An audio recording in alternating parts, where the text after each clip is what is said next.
Hi. So in today's vlog, we get a proof of a new issue. We go into a little bit of how I do an editing process, the next step, and we talk about how we use circumstances from our life in our fiction. Let's go. Here it is. Inside this package is the third issue that I've produced for the Jay Priest series. Let's see how it looks. I think it looks great. Well, there it is. There's the cover and the printing of the proof of the third issue. Well, it's the third one I produced. We'll see if it's the third one that I release, because I'm kind of considering a different release order, because it doesn't really matter what order you read them. That's kind of the idea. Next, I got to work outlining the story like I promised myself I would, like I promised you I would. Okay, well, I got about 7 chapters outlined. So far, the story's not done, but I needed a break. So I think we're going to tackle the rest of it tomorrow. Well, I'm stuck at a gig, but I have a copy of my latest issue, Odin's Eye, and a pencil, and I'm looking for errors. What I like to do is I like to get a proof made, and I like to go through it and read it as if I was reading it like anybody who's picking up an issue. That way I get a feel for the book, and it gives me something in fixed form that I can't edit on the fly and do sweeping changes. I have to read what this is and see the errors that I've made. Little typos here and there, little things that I want to change. And what I do is I'll make little notes with my pencil marks where they are, and then on a post-it, I'll write what the page number is. And then I'll go back through into the draft itself, and I'll make those changes on a new draft ready for the next printing or the next reader.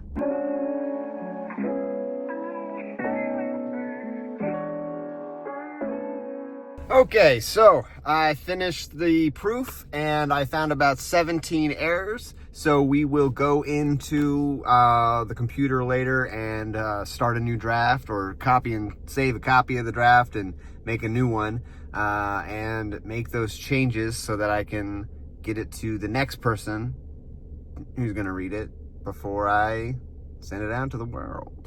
Now, I did want to talk about something that happened in the outlining process.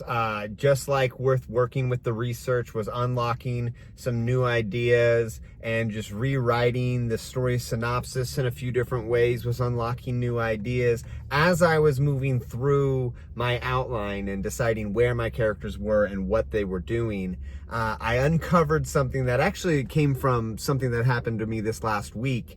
I went into a store and I asked the clerk how their Thanksgiving was, and they proceeded to tell me this long story about how the store was robbed and how the police were called and how the people who robbed them happened to look into every single one of the cameras, even the hidden ones.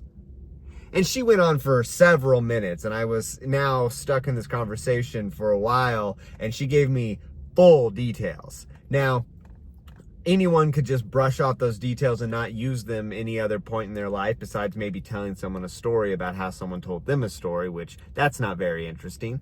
Or if you're a writer, you can have your characters in a situation where cameras are on them, and one of them might react in a way where they look into every single one of the cameras, even the hidden ones.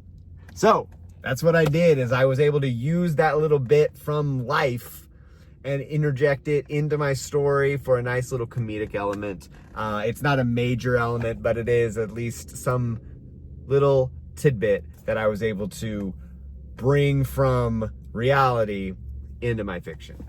Oh, and bye.